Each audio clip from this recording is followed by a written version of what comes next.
you've gotten a lot farther than you should have. But then you haven't met Frank Horrigan either. Your ride's over, Mutie. Time to die. Me, Frank Horrigan. That's who. United States Secret Service. You aren't going anywhere from here. Making our reactor meltdown means that things are going to be pretty hot in here soon. Pity you won't live long enough to see it. You're not a hero. You're just a walking corpse. We just did. Time for talking's over.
What's up?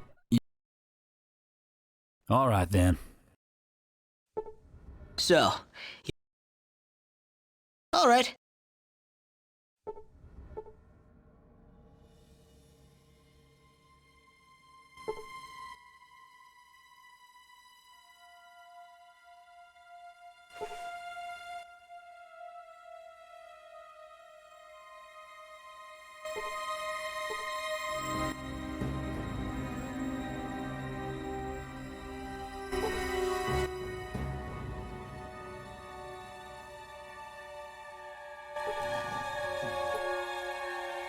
What you be need? What you be? What do you want? You want me back?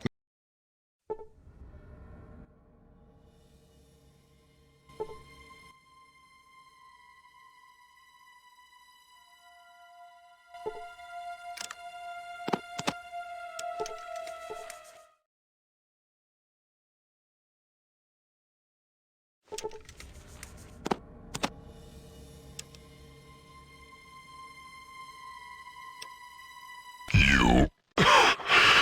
You haven't won here. You and your muty bastard friends are gonna join me in a big old mushroom cloud send-off. I just triggered the self-destruct. The work will go on. You didn't do nothing here except seal your own death warrants. Duty. Honor. Courage. Semper Fi.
After the Enclave's destruction, the refugees of Arroyo and Vault 13 resettled, building a new community with the aid of the Garden of Eden creation kit.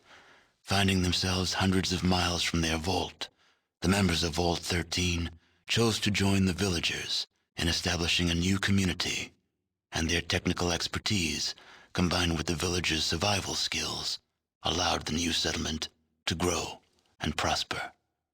2 generations of the same bloodline were reunited, and their savior, the Chosen One, became Elder, presiding over the village in the years to come. Arroyo's Elder lived for many years after the destruction of the Enclave. She was pleased that the ancient separation between Vault 13 and the Vault Dweller had been reconciled, and many were the times she told you that she wished the Vault Dweller were alive to have seen the reconciliation take place. The Elder passed away in her sleep, certain that the safety of your new village had been secured and was now flourishing. Many of the older Arroyo residents believe that she now lives in the Vault of the Sky, telling the Vault Dwellers of your brave deeds. Relations between the Slags and the residents of Modoc flourished.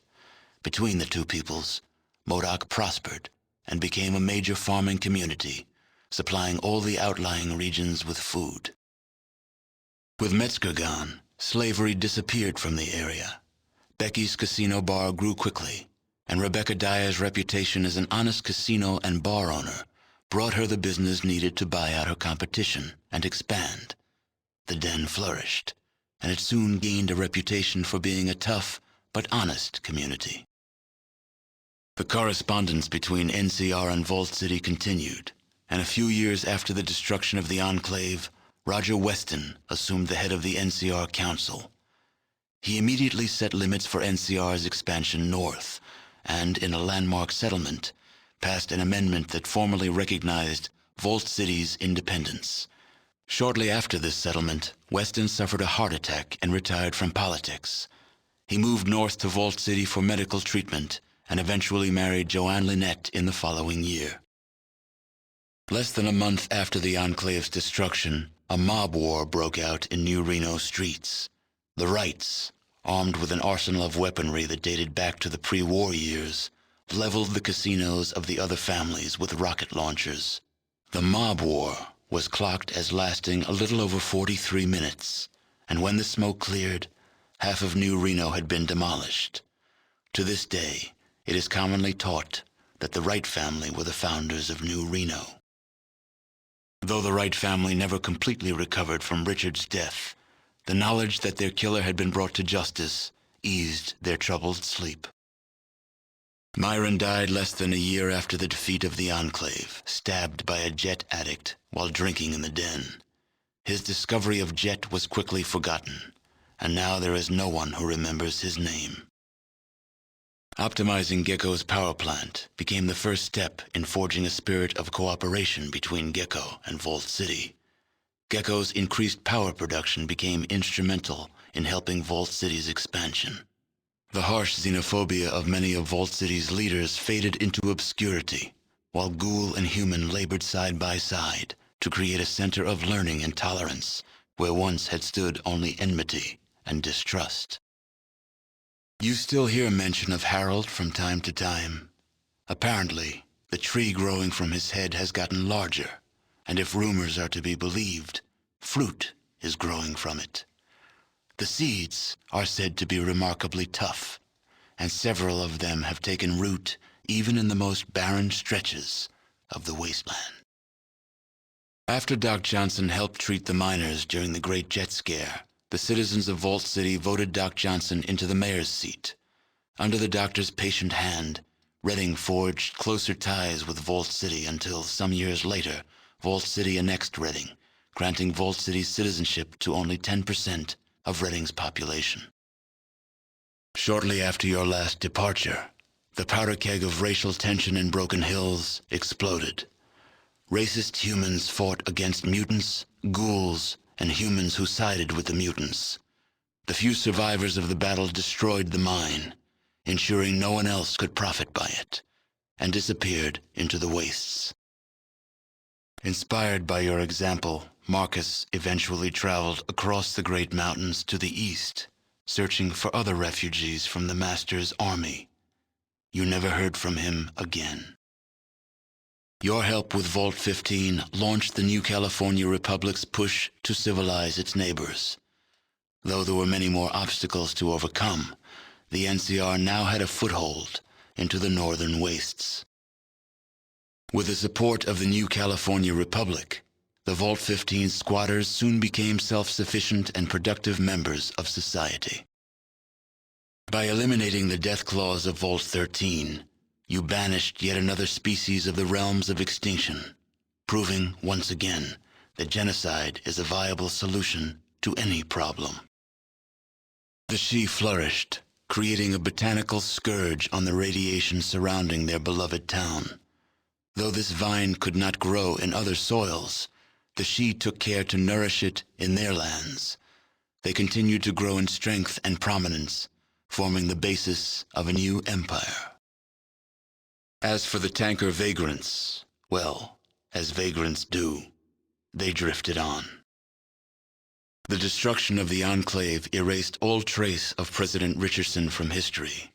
Now the title of president is used simply as a boogeyman to frighten children.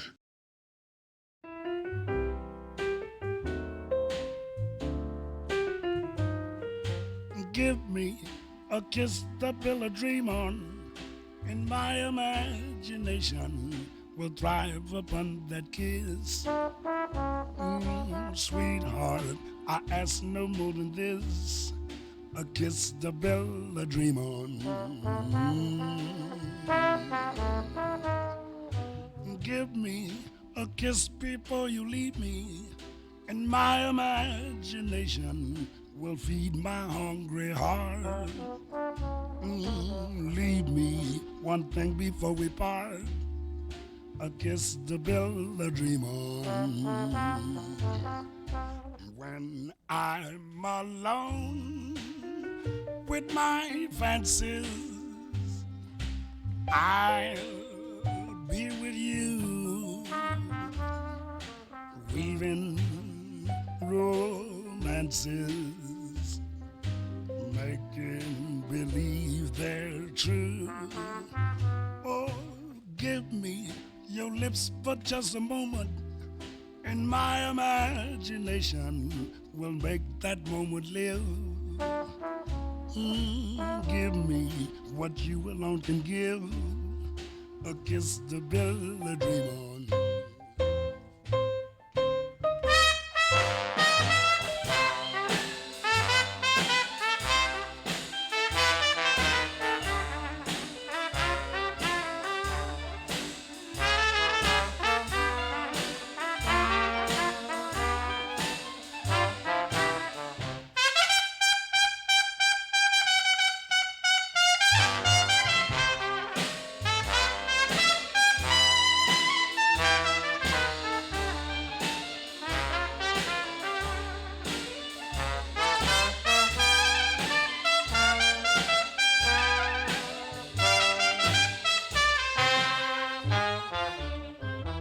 When I'm alone with my fancies,